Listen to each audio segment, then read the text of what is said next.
Ladies and gentlemen, escorting the Congressional Committee on Inaugural Ceremonies, Elizabeth Farah, House Sergeant-at-Arms, the Honorable William P. McFarland, Senate Sergeant-at-Arms and Doorkeeper, the Honorable Jennifer A. Hemingway, Senate Majority Leader, the Honorable John Thune, and the Joint Congressional Committee on Inaugural Ceremonies, House Democratic Leader, the Honorable Hakeem Jeffries, House Majority Leader, the Honorable Steve Scalise, Speaker of the House of Representatives, the Honorable Mike Johnson, Senate Democratic Leader, the Honorable Charles E. Schumer, Ranking Member of the Joint Congressional Committee on Inaugural Ceremonies, the Honorable Deb Fischer, and Chairwoman of the Joint Congressional Committee on Inaugural Ceremonies, the Honorable Amy Klobuchar.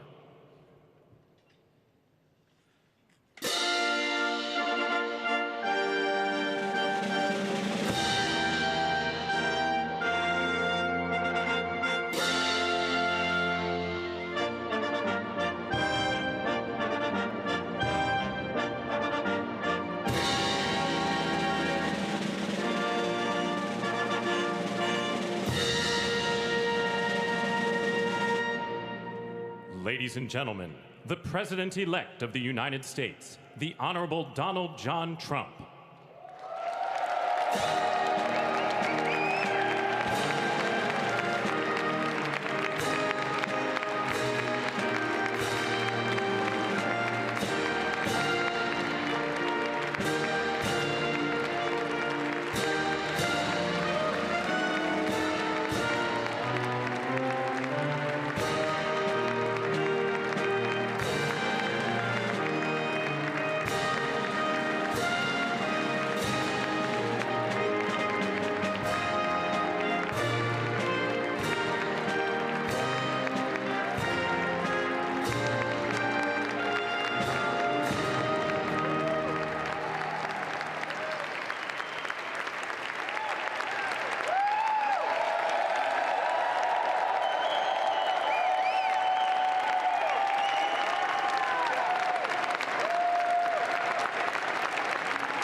Ladies and gentlemen, please be seated.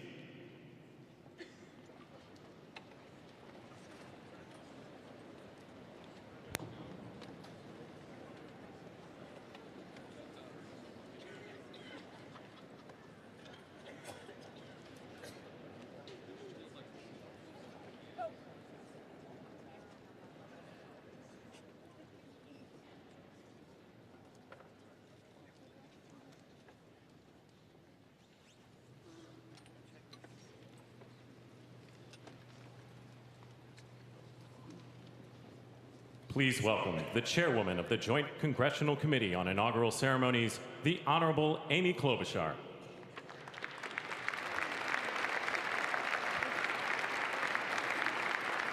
Good morning, everyone.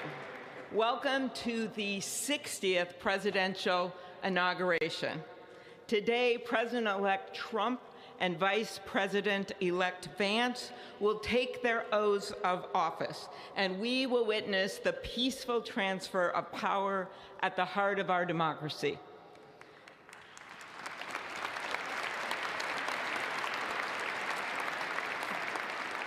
For the past year, I've chaired the inaugural ceremony committee, which includes the leadership of Congress from both parties. We thank the committee and Capitol staff and law enforcement who worked so hard over the last year, and especially the last 3 days. You've done a beautiful job, and you have shown grace under pressure.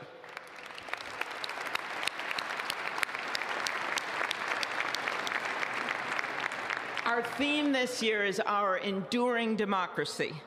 The presence of so many presidents and vice presidents here today is truly a testament to that endurance. We welcome President Biden and Dr. Biden. We welcome Vice President Harris and Doug Emhoff, President Obama, President Clinton and Secretary Clinton, President Bush and Laura Bush, Vice President Pence, Vice President Quayle and Marilyn Quayle. The justices of the United States Supreme Court are with us, all 9 of them I counted, and of course the Trump and Vance families.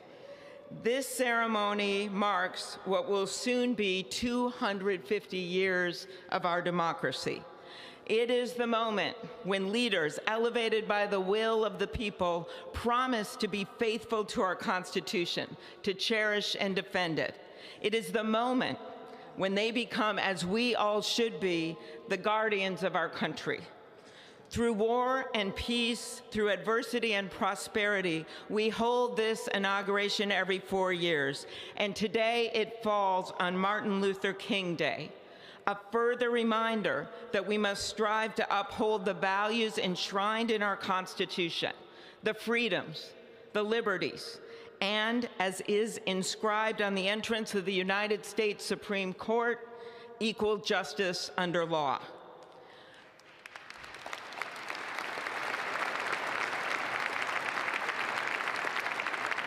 But what makes this moment more than a passing ceremony is all who are watching it across the country, the people of this nation, the ordinary people doing extraordinary things. President Kennedy, who at one point worked as a senator in this building and would often walk through this very rotunda, once said, "In a democracy, every citizen, regardless of interest in politics, holds office. Every one of us is in a position of responsibility." With that responsibility of citizenship comes an obligation not to seek out malice, as President Lincoln once reminded us, but to view others with a generosity of spirit despite our differences. With that responsibility of leadership comes an obligation to stand our ground when we must and find common ground when we can. With everything swirling around us, the hot mess of division, it is on all of us, to quote an incredible songwriter who just happened to be born in my state, to ensure that our nation's democracy is our shelter from the storm. There's a reason this ceremony takes place at the Capitol. In other countries, it might be in a presidential palace or a gilded executive office building. Here it is traditionally held at the Capitol, the People's House. It is a fitting reminder of the system of checks and balances that is the very foundation of our government, 3 equal branches of government. That is how, for nearly 250 years, our great American experiment, grounded in the rule of law, has endured. So, as we inaugurate a new president and vice president, let us remember that the power of those in this room comes from the people. The construction workers who build our country, the teachers and healthcare workers who nurture us, the troops defending our freedoms, and yes, the firefighters in Los Angeles putting themselves on the line for us.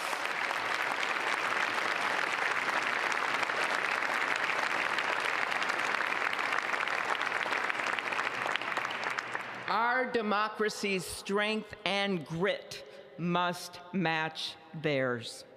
May God bless our nation. Thank you.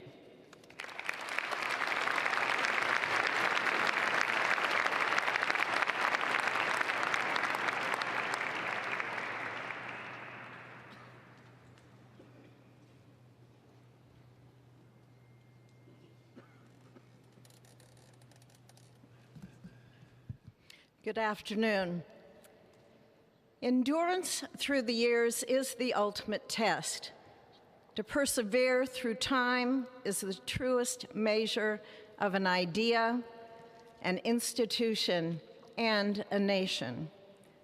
Our founders wrote the Constitution so that America could withstand all the twists and turns of time. They wrote it to guide us and to preserve forever our right of life, liberty, and the pursuit of happiness.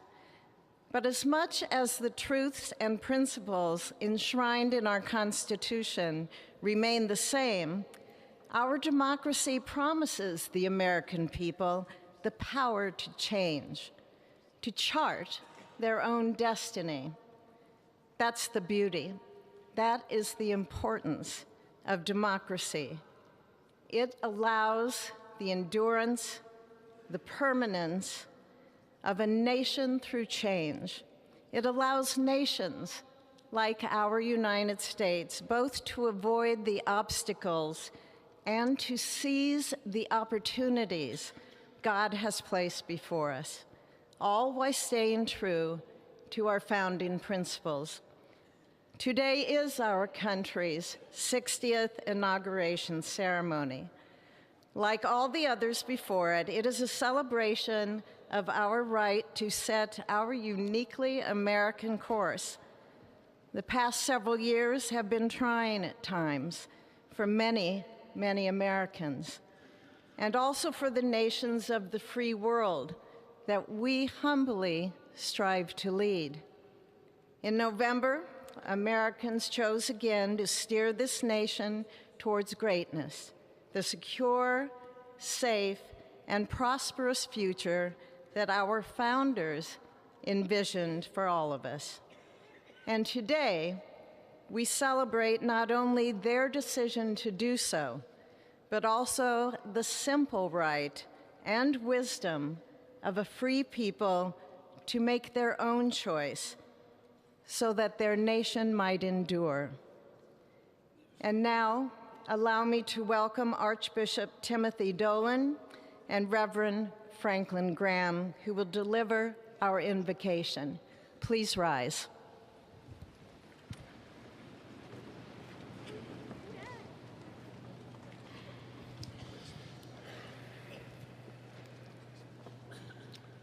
Be still and know that I am God, supreme among the nations, supreme on the earth. Let us pray. Remembering General George Washington on his knees at Valley Forge, recalling Abraham Lincoln at his second inaugural, with malice toward none, with charity for all, with firmness in the right as God gives us to see the right. Remembering General George Patton's instructions to his soldiers as they began the Battle of the Bulge 8 decades ago: pray. Pray when fighting, pray alone, pray with others, pray by night, pray by day. Observing the birthday of the Reverend Martin Luther King, who warned, without God, our efforts turn to ashes.